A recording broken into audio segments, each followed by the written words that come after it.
မောင်လေးမင်္ဂလာပါရှင် ဟုတ်ကဲ့မင်္ဂလာပါမအမတို့စီမှာနိုင်ငံခြားတိုးပြေးတဲ့တွေရှိရဆိုတော့ကောင်မလေးနဲ့တော့တစ်ချက်လာဆုံးလိုက်လာပါ ။ဟုတ်ကဲ့မောင်လေးဟိုဘက်လေးကိုကြပါရှင်။ဟုတ်။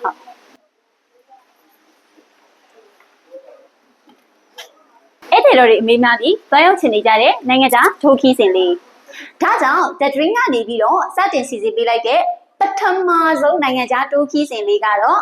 ကိုရီးယားနိုင်ငံရဲ့ထိုးခီးစဉ်လေးပဲဖြစ်ပါတယ်ရှင်။ရောင်းဖို့ကဏ္ဍတော့နမ်ဆန်တာဝါမြောင်တုံး shopping street စတဲ့လက်ပတ်စီယာနေရာတွေအပြည့်ရှိတဲ့တောင်ကိုရီးယားနိုင်ငံရဲ့အကြီးမားဆုံးမြို့တော်ဆိုတောင်တန်းနဲ့ကမ်းခြေတွေရဲ့မြို့တော်လို့နာမည်ကြီးပြီးအကြီးဆုံးစိတ်ကမ်းကြီးကိုပိုင်ဆိုင်ထားတဲ့ဘူဆန်တမိုင်းနဲ့အမွေအနှစ်တွေတည်ရှိပြီးတော့ UNESCO Travel Crown ကိုပိုင်ဆိုင်ထားတဲ့အမီးတောင်ကျွန်းကြီးချေဂျူစတဲ့တောင်ကိုရီးယားနိုင်ငံရဲ့အထင်ကရနေရာတွေကိုစုံစုံလင်လင်ရောက်ရှိနိုင်ပါတယ်ရှင်။နေရာကောင်းလေးတွေမှာလဲပတ်သွားလာရင်းနဲ့အတွေ့အကြုံရှိတိုးကရဲ့လမ်းပြခေါ်ဆောင်မှုနဲ့အတူတစ်မျိုးဝင်တစ်မျိုးထွက်နဲ့လဲပတ်သွားလာခွင့်ရမယ်။ဒါအပြင်ခရီးစဉ်လေးက